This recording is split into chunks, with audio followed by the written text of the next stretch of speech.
change direction a little bit with everyone and talk a little bit about culture transformation. And in particular, we're going to have a look at leadership, teamwork, transformation, and then a 3M model that I'd like to touch on: mindset, method, mood set, and a model for excellence. And actually going to keep it quite simple, focusing in on people, everyday behavior, hopefully cultural aspects to which we can all relate, whether it's at home, at work, in a sports team, in a business environment. I've basically grabbed a selection of insights, observations, anecdotes, experiences that I've had within these headings. So I hope that everyone enjoys my insights, thoughts, and observations. So I'm going to start by talking about leadership. But interestingly, within leadership, I'm going to talk about the concept of followership, which has attracted growing interest in recent times. And it's certainly a favorite topic of mine. Perhaps it's because I went to a traditional boarding school, or perhaps it was my time in the military. Either way, I feel that good followership is as important as good leadership. In fact, I'll go a step further and say that good followership is good leadership. There are a few well-known quotes which remind us that it's not helpful to have too many people trying to be in charge. Too many chiefs and not enough Indians is one such quote, and we can all relate to scenarios where there is conflict in the crowded head office and a shortage of competent, motivated, productive followers at the front line.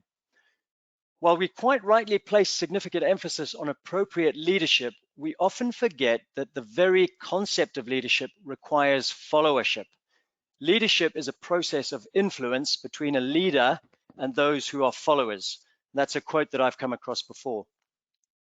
Now, when I was a young officer in commando training in the Royal Marines, we would deploy on field exercises and assume leadership and followership roles based on a schedule of command appointments. In an extreme scenario, 1 minute you might lead 100 people. The next minute, you could be following orders in charge of only yourself and your kit. If leaders did not lead and followers did not follow, the machine broke down. It was and is a mutually beneficial symbiotic relationship in its clearest form. While the commercial world is not as regimented as the Royal Marines, many organizations could still benefit from a clearer leader-follower paradigm.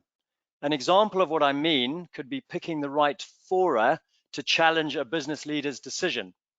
It is not a case of following blindly, but appointed leaders who have reached their position fairly deserve and require followers to unite behind the agreed mission to collectively succeed.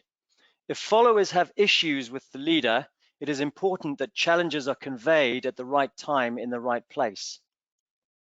In a family setting, we can all relate to the confusion and frustration that can manifest when it is unclear who is leading and when followers are uncooperative. What tends to work well is when one parent accepts the situational importance of following the other's lead and setting an example to the children regarding good followership. Followership is defined as the ability or willingness to follow a leader. We often discuss how a leader inspires followers. However, we should also acknowledge the courage and leadership it takes to selflessly follow to help the team be the best it can be. The mood set of first responders is a great reference point for teams seeking high performance. As such, Chicago Fire, while entertaining, is also intriguingly inspiring. There are some excellent examples of leadership, teamwork, and execution under pressure. I'm always struck by the way the show weaves classic conundrums, which are prevalent in most team settings. Leadership decisions need to be made between the easy way and the right way. The former tends to merely postpone the tough call. Teamwork is negatively affected by individual agendas, which are allowed to evolve unhealthily. Execution for firefighters is set against a backdrop of high risk, time pressure, and insufficient information. As such, mission command, trust, and superior training is critical. There are 3 outstanding leaders depicted in Firehouse 51 in Chicago Fire, but there is also a self-correcting team which will not tolerate average. The performance culture is that of a close-knit family, and their depicted reputation is legendary across Chicago. Now, the series is not real, but the leadership, teamwork, and performance lessons are incredibly relevant to the high-risk, high-reliability, extraction-based industries in which I work as a performance guide. Firefighters in general are some of the bravest, most selfless heroes around. I'm grateful to all of them for their service and sacrifice. I'm also grateful for their mindset, which sets the bar for new teams looking to be inspired. Now, creating a team identity is an exceptionally important early step towards campaign success. Campaign teams usually comprise multiple stakeholders from diverse backgrounds. Individuals and sub-teams within the campaign team have their own identities and organizational brands, but unifying everyone involved in a campaign by forging one common identity is vital for collaboration, cohesion, and commitment. Forging a campaign team identity is so fundamental to accelerated team integration that we at Exceed have embedded it as one of the initial key steps when guiding a high-performance journey. Identity is best represented by a unique visual brand or logo. To this end, we work with campaign team members to co-create a truly representative campaign brand of which the whole team can be proud. This brand can then adorn knowledge documents, presentations, posters, and even t-shirts. It is a discrete logo which will only ever be associated with a specific campaign, and as such, its future appearance can trigger memories and shared reference points for the relevant people, place, and time. We talk about one team, one mission, because uniting behind a common cause is so powerful. As Babe Ruth said, the way a team plays as a whole determines its success.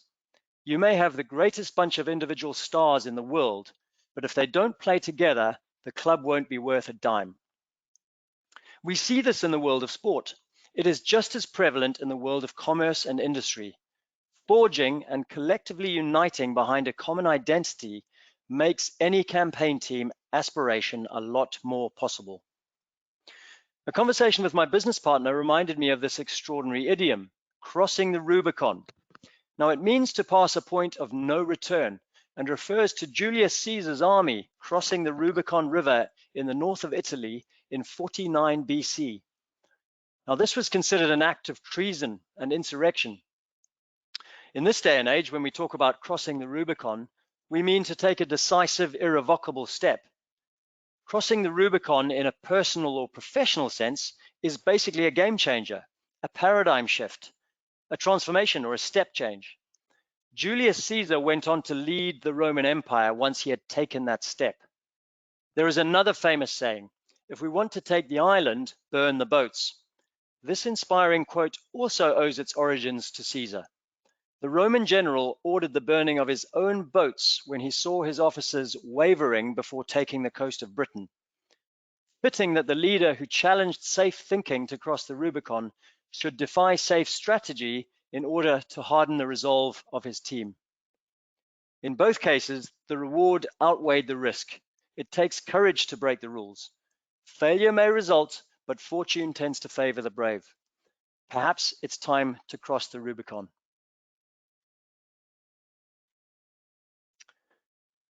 I've been fortunate enough to conduct many performance culture assessments on heavy industry installations. This reminded me that I have now been involved in dozens of similar assessments in several sectors over the last 25 years. And there is one simple realization which is reinforced time and again through observation, perception, data analysis, and direct interviewee feedback. The reinforced realization is that even with old equipment and average process, a group of people with exceptional servant leadership and world-class teamwork will challenge and often outstrip similar operations which boast newer equipment and more advanced methodology. Now, of course, if you take an exceptional team and give it the best processes and most advanced technology, in theory, the sky is the limit. In reality, it's often the underdog label which inspires a benchmark team. Nonetheless, a well-led community of willing and proven volunteers with the right mindset and skill set is always preferable to 1,000 pressed or egotistical men and women who lack motivation, drive, and cohesion.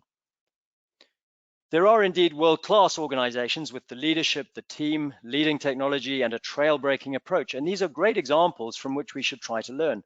And I believe that there will be speakers throughout this seminar who are leading and involved in those kinds of organization. Sadly, all too often, I've encountered the flip side. New installations with the latest hardware and software, but a dysfunctional group of people. Without exception, in these cases, there will be inconsistent and generally poor leadership. There will also be a collection of individuals, often capable, but who have not yet gelled as a cohesive unit and who are not yet striving to achieve a clear mission together. My view is that it can be extremely difficult to help build a high-performing operation. There is no doubting that. But the first step, as with any transformational journey, is admission.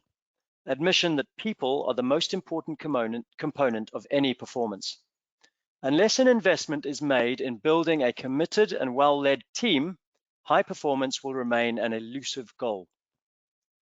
So, what are some of the subtle behavioral indicators of a true team in any setting? A team likely to achieve a high-performance culture based on my observations and experience. Well, the first element is basic courtesy. This is such a fundamental one. It manifests in various daily interfaces, such as greeting colleagues when you see them and responding to communications in a timely fashion. It needs to be a two-way street. If it feels like one party is constantly having to initiate the courtesy, there is no true team. The second element is basic trust. This builds on courtesy. A true team has formed and stormed to the extent that trust has been earned. It allows for personal growth and for individual expression to benefit the collective. If concerns about trust are regularly voiced or micromanagement is in evidence, there is no true team. The third element is basic empathy. This builds on courtesy and trust. It means that team members are interested in the challenges of colleagues and that they seek to understand different points of view. If there is no sense that teammates genuinely care or can step into the shoes of others, there is no true team. The fourth element is basic energy. This is an essential ingredient in any successful team. Energy can be seen and sensed, as can lethargy, an opposite element synonymous with poor performance and disjointed teams. If there is a lack of energy, there is no true team, at least not one that is likely to achieve high performance. So bringing it all together, in my experience, true teams consist of courteous individuals with high levels of trust, genuine empathy, and high energy. These elements can be detected in a relatively short space of time. Deficiencies in any of these areas will detract from team togetherness and will prevent high performance. So get the basic elements in place and build a true team. There is a well-known phenomenon whereby sports teams relax after just having scored, thus often allowing the opposition back into the game. The same can be said for business teams who have enjoyed a period of growth and then subconsciously slacken off through complacency and comfort. Sustaining and maintaining a performance at a high level is easier said than done. However, based on experience supporting dozens of high-profile frontline project teams, I'd reiterate that following these very simple but far from easy habits can restore focus when distraction comes along. So the first one is plan. Whether it is a planning meeting before an operational phase or a regular huddle before key decisions are made, planning is crucial for unity and trust, as well as clarity and focus. Review. Whether it's a sit-down discussion or a hot debrief post-task, review allows for sharing and reflection, which triggers awareness in the moment. And finally, learn. Whether a conference call or a crew shift change, taking immediate action and rapidly applying lessons learned is a high-performance trait because it leads to quantifiable and positive change. Top sports teams trigger renewed hunger in the heat of battle through an ongoing plan, review, learn cycle. Richie McCaw summed up this warrior mindset and general approach to maintaining focus on and off the field in his movie Chasing Great. And there McCaw noted that every day and after every score, he would mentally start again. This trigger phrase would reset the mind, the heart, and the hunger. Arguably the greatest rugby player ever, McCaw's approach may be worth modeling to combat complacency. The scoreboard is back to zero, the bank balance is back to zero, the hunger is back to huge. Undoubtedly, the most significant leading indicator of team success is the ability to transform in accordance to learning at the front line. This requires a well-led and hungry team, ready to give everything for the cause. I listened to the audiobook Belonging by an author called Owen Eastwood. For anyone interested in how to influence a sense of belonging for a particular team or community, this is the best book I have come across. The author uses the word mood alongside mindset on several occasions. His perspective on how to help teams unlock excellence is built on decades of doing exactly that for international sports teams and organizations. It resonated with my perspective, my purpose, and my aspiration. One of the teams that Eastwood helped over the last few decades is the South African Protea cricket team. The Proteas were a team of phenomenal players who seldom sustained high performance as a phenomenal team. Eastwood described 2 retreats he was involved in where extraordinary facilitation created a space for the players to plant the seeds of genuine transformation. Using the Maori word whakapapa, meaning foundation, to explain, he described how the facilitators helped the team reconnect with their origins, their us story. In South Africa, that is a very diverse and difficult history with very different perspectives depending on your ethnicity, religion, and education. Transformation was not going to be easy, but truth and reconciliation had healed a troubled nation in the 90s, so truth and reconciliation could help a troubled team in the new South Africa. 2 hooks stick with me from his recollection of the retreats. Firstly, the Protea flower. The symbol of the national cricket side is an incredibly resilient plant.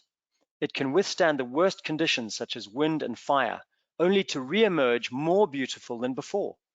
It is also extremely diverse with hundreds of variations in color and shape found within the genus. The Protea literally represents renewal, transformation, courage, and hope.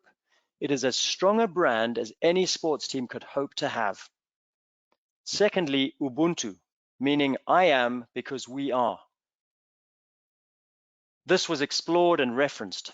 The epiphany that the team experienced was that the cricket team existed for and from the people of South Africa. More than that, the cricketers wanted the Protea team to be a mirror, such that when the supporters looked at the team, they saw themselves. These 2 ideas are built on a sense of belonging, a sense of where a community comes from, a patriotic pride in the special essence of what makes the team unique. After both retreats, the Proteas achieved the world #1 rank within the next year. This example is a great reminder that setting the right mood for a world-class team climate and a world-class team performance requires deliberate effort and a reconnection with our foundations, our roots, our whakapapa. A unique identity with a strong sense of history is a great place to start if you want a mood set for mastery.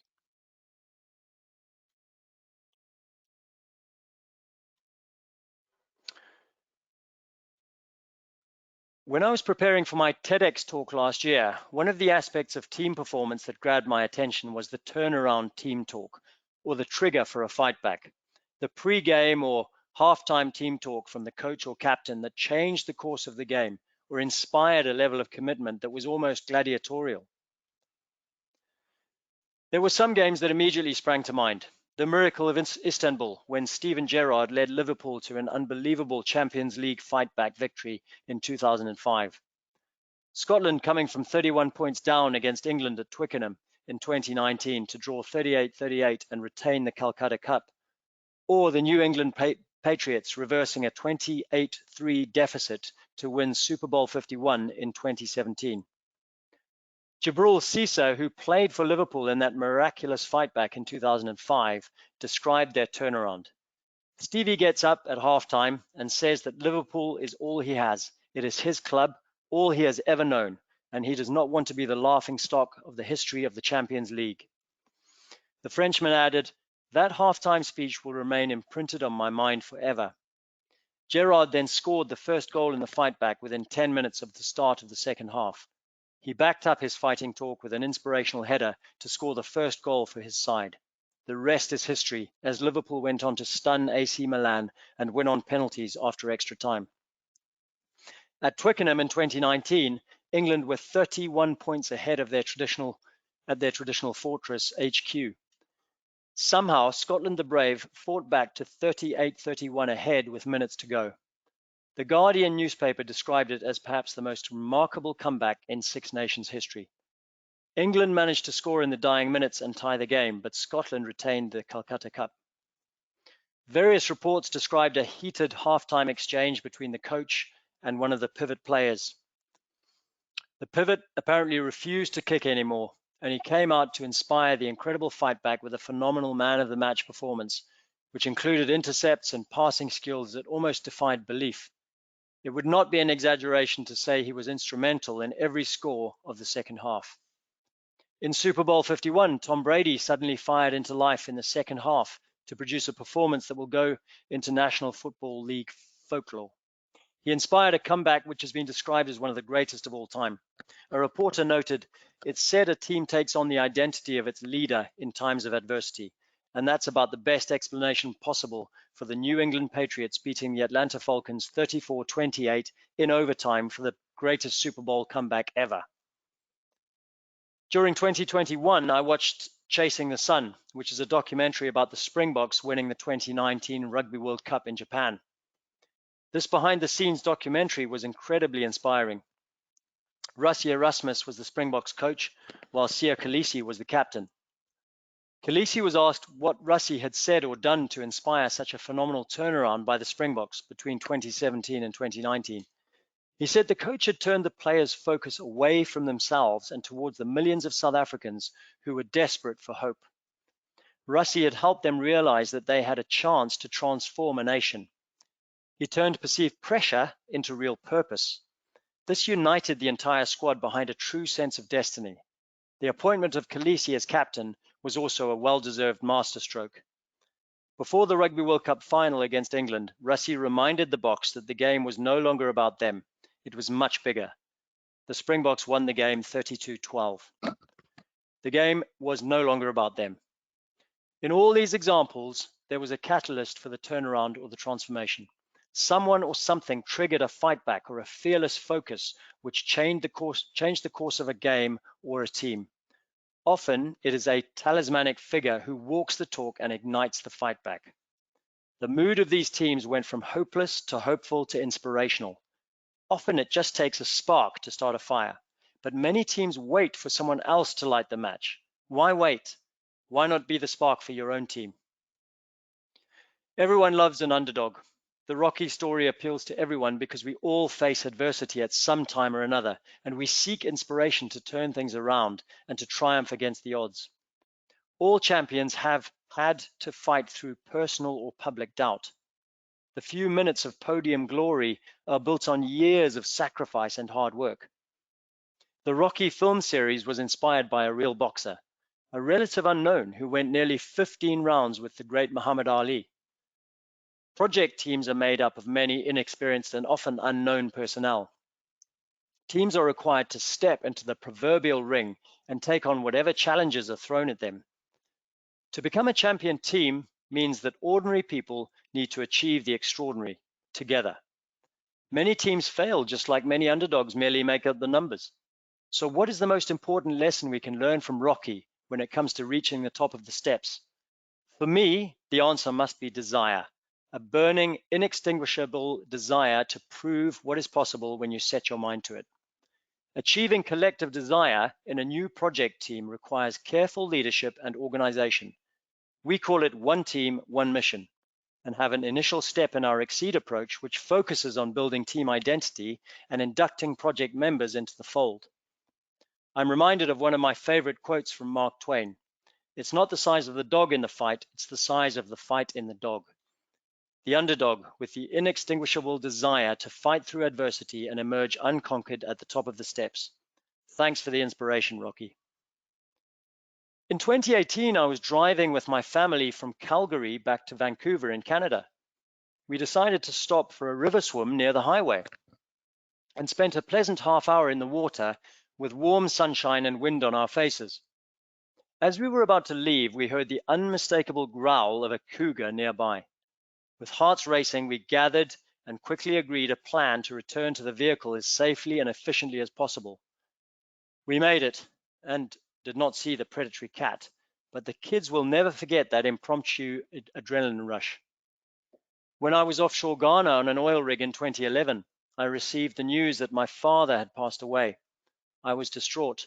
When I later found out how he had died, I was devastated. I had to travel overnight back to South Africa and then up to Zimbabwe to confront the situation and help plan the funeral. It was the toughest month of my life. Since 2010, I've been progressing a PhD research project, but have struggled to maintain momentum, and up to now have failed to complete the process. It has been a fascinating journey, but the end is not yet in sight. In 2017, several of my medium-term goals were realized. I published my first book, co-secured several significant work contracts, and jointly won a master's fitness competition with a valued friend. All three achievements the result of significant grind over many years. Now, we all have reference points for family, tragedy, failure, and success. These reference points are so important as life throws new challenges and opportunities at us. And of course, we've all experienced the COVID-19 pandemic over the last few years, a reference point none of us will forget. Nelson Mandela said, "I either win or I learn." If we can tap into key learnings from relevant previous reference points, we can become more and more effective and purposeful. Listing and learning from key reference points can be immensely valuable. Give it a go. And of course, we've got the Reverend Desmond Tutu on screen, who enacted the Truth and Reconciliation Commission in South Africa once the Rainbow Nation was formed and during the transition from the old to the new South Africa. So the very embodiment and face for transformation, genuine transformation. I finally read The Alchemist by Paulo Coelho. The word alchemist comes from alchemy, which has origins in the Greek word chemia, meaning art of transmuting metals. Active since ancient times, alchemists could be considered very early chemists because of their work trying to transform base metals into gold. In this classic story, The Alchemist, the central figure represents all of us. He goes in search of life's treasure, and along the way gets lessons in meaning from various mentors and experiences. Resounding themes for me were the following. Follow your dream. There is a great quote in the book, "When you want something, all the universe conspires in helping you to achieve it." Conor McGregor, the notorious MMA fighter, has a great perspective on this. If you can see it here and you have the courage enough to speak it, it will happen. Santiago, the boy in the book, dreams of treasure at the pyramids. Despite never having seen the pyramids, he pursues the dream and completes an incredible journey to get there and get back. He seeks and finds his own personal legend, his sense of purpose. Secondly, listen to your heart. In The Alchemist, there is a central theme summed up by this quote. Listen to your heart. It knows all things because it came from the soul of the world and it will one day return there. Your heart will guide you to your treasure. Head decisions tend to be influenced by prevailing commentary and culture. Heart decisions tend to tie into what you know is the right thing to do for you and for the world. I view this as mood set versus mindset, or heart versus head. That nagging gut feeling or intuition is your heart trying to get your attention. Oprah Winfrey said, "I've trusted the still small voice of intuition my entire life, and the only time I've made mistakes is when I didn't listen." Thirdly, believe in yourself. The Alchemist provides this classic. But if you believe yourself worthy of the thing you've fought so hard to get, then you become an instrument of God. You help the soul of the world and you understand why you are here. Being authentic and striving to be the best version of ourselves is intuitively obvious, yet we get distracted by innumerable external factors which sow the seeds of doubt. Paulo Coelho himself is the best example of this point. His book, The Alchemist, initially did not sell. It was considered a flop. However, he persevered. He believed there was a reason his heart had told him to write it. Today, The Alchemist has sold 65 million copies and been on the New York Times bestseller list for more than 6 years. It has also been translated into 80 different languages, setting the Guinness World Record for the most translated book by any living author. In summary, this allegory about a young shepherd in search of his treasure, about finding the gold in ourselves, is a bestseller because achieving alchemy is possible. For me, there's nothing like a truly outstanding movie to inspire imagination and awe. I'm sure you'll agree. The Greatest Showman was right up there with the most inspiring movies I've ever seen. I watched it for a second time and could literally feel my emotions roller coasting as the story unfolded. Now, interestingly, I'm not normally into musicals, but this was a massive exception. Below are two of the song titles and some lyrics with relevant meaning for achieving a positive breakthrough in life. The Greatest Show, some lyrics: your fever dream, can't you see it getting closer? Just surrender because you feel the feeling taking over. It's fire, it's freedom, it's flooding open. Dream it, believe it, speak it, execute it. Your life can be your own greatest show. As my good friend and serial entrepreneur Dom Morehouse often says, the person with the most stories wins. Second one is This Is Me. And the lyrics: I'm brave, I'm bruised, I am who I'm meant to be, this is me. Look out, because here I come, and I'm marching on to the beat I drum. I'm not scared to be seen, I make no apologies, this is me. We all have a gift, we all have something to offer. Be the best version of you that you can be. Fail, but learn. Stay true to who you are and who you believe you can be. As Marianne Williamson said, as we let our own light shine, we unconsciously give others permission to do the same. The movie was inspired by a true story. No doubt it was dramatized to some degree, but the positive lessons were clear to me. Don't settle for less than you deserve, whether that's as an individual or as a team, and be authentic to unleash your true potential, which in turn will unleash the potential of others. Don't settle for less than you deserve. Enjoy your show.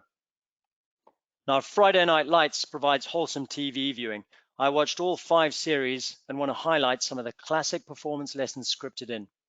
For anyone interested in winning, there is plenty of inspiration. So firstly, mindset. Winning the state championship is the ultimate dream for the players. There is a scene in one of the episodes when Coach Taylor simply writes state on the whiteboard. Nothing needs to be said. Nothing else needs to be written. The mentality is clear. We are going for state. That is the unifying mission, and it drives the method, which now has the end in mind. Method, discipline, and teamwork.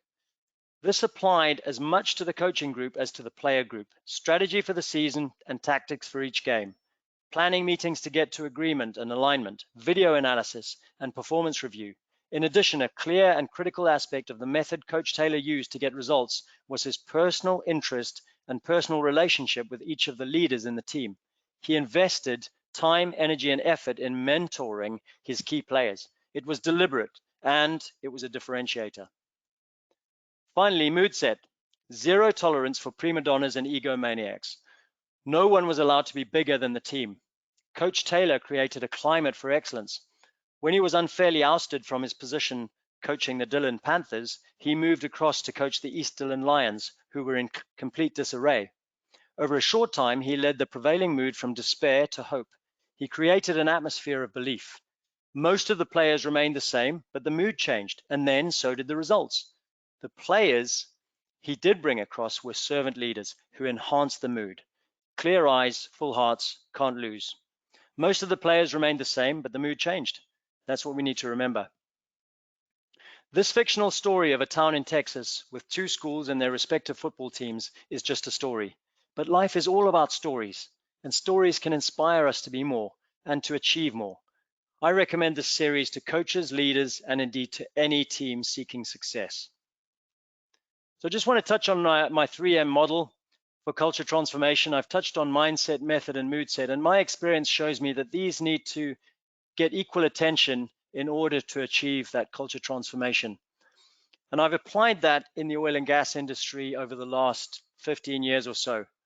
And it's helped to pull teams together. It's helped to make sure that we follow a disciplined process, and Exceed has a 12-step process for performance improvement. So this 3M model is something I'd like to leave you with. Ultimately, though, it's about the people, and it's about leadership is about people. It's about pulling teams together, and it's about making sure that performance belief, performance process, and performance climate all work together to facilitate culture transformation. Thanks very much for your time. Tim, outstanding as usual. Because your camera is not coming on, unless you do a quick trial here to see if it may come back on. Yeah, I'm trying but now, still not working, sorry. Yeah, no problem. And so I'm going to ask you to do is that go ahead and keep sharing your screen then. Okay. Leave the preamp model up there, and I'll bring my camera on, and as we have this discussion. And for those of you who are watching live, and those of you who are consuming the content post event as well, Tim's camera wasn't coming on, so we decided he opted for turning it off. But Tim, let's talk about, I think having the freeway model as a background is a great way of having this discussion. Lots of great questions, wonderful presentation. Thank you for sharing that. Lots of interesting references there. I can't help but share that I was born and raised in the same neighborhood in Brazil as Paulo Coelho. I never met the guy in person. It took me, to go abroad and to actually learn about him. So it's interesting. And you talked about the Alchemist. You talked about a lot of great influences in your life, personal and professional life. Now let's focus on the oil and gas industry and cultural transformation, the oil and gas industry. What do you consider to be maybe unique challenges when you are attempting, like many in our audience are attempting to do right now? They're attempting to make profound change and transformation in the culture of their oil and gas organizations. Are there any unique challenges that you think that people must be aware of?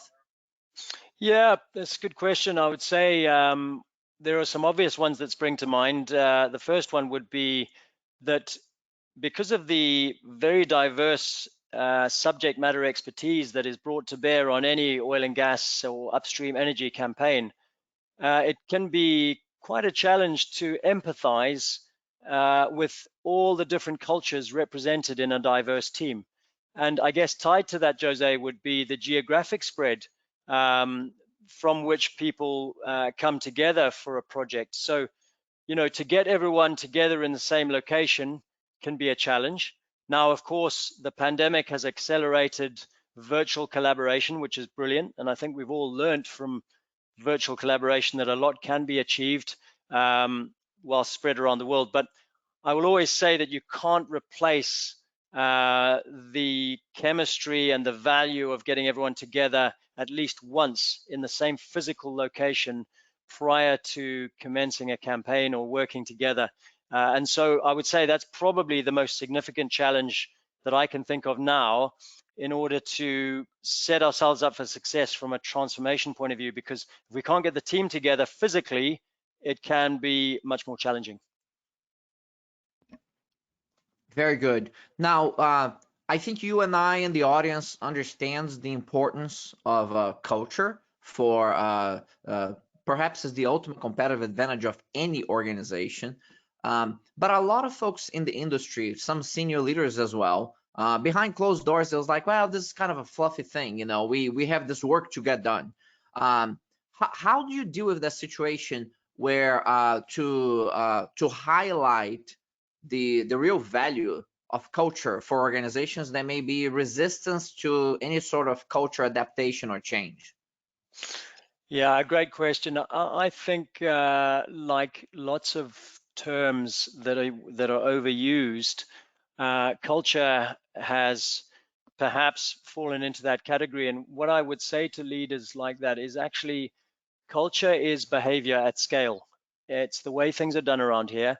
Now, that is actually not soft and fluffy when you really think about what that means, because you can have the best strategy in the world. And as Peter Drucker said, culture eats strategy for breakfast, because with the best will in the world, the best strategy in the world, unless you have the tactics, which, let's be honest, another word for tactics is behaviors, it's rituals, it's routines, it's how we actually make sure that we safely and efficiently set up for a job at the front line, on the shop floor, at the rig floor. So actually culture, it's behavior, and behavior, if that's not right, then none of our best laid plans will come to bear, because our teams will not be behaving in the right way. So perhaps, like lots of things, Jose, and I'm sure you would completely get this, it's the way we define or view a term like culture, and sometimes maybe just worth getting around a whiteboard and making sure that we fully understand what culture actually means to our success. Because I'm sure once we do, we will not pay lip service to it anymore. We will get really, really tuned into making sure our culture is on point. Yeah, very much so. Very, very well said, Tim. I think that sometimes people create their own definitions of certain things, and culture is one of those items that senior leaders tend to have certain perceptions about it. And going back to the specific behaviors that shape your culture and really form your culture is an important one. Now, how do you find? How do you end up working on cultural transformation? Are organizations realizing the need for it? What do you see in the marketplace when it comes to culture and cultural transformation, and how it may have shifted with the pandemic and with the current state of the world? Do you see more organizations, fewer organizations looking at cultural transformation? What is the state of cultural transformation as you see it? That is an excellent question, Jose. I'm really glad you asked that, because there is a real buzz around culture transformation in the North Sea at the moment. And I tell you what it is, per your question, it's being commercially driven because we've got mature assets in the North Sea. And in order to make those mature assets continually commercially viable, the culture needs to transform. Now, some people view that as a euphemism for job cuts and job losses. It doesn't always have to be that way. It's actually more about working smart. It's more about saying, let's step back, look at these assets from which we're looking to continue production for maybe another 5-10 years, but we accept that our working practices, technologies, way things are done need to be reviewed and need to be evolved in order to cater to contemporary challenges, cater to the correct focus on environment, which quite rightly has drawn our attention over the last decade as we've realized the importance of looking after the planet.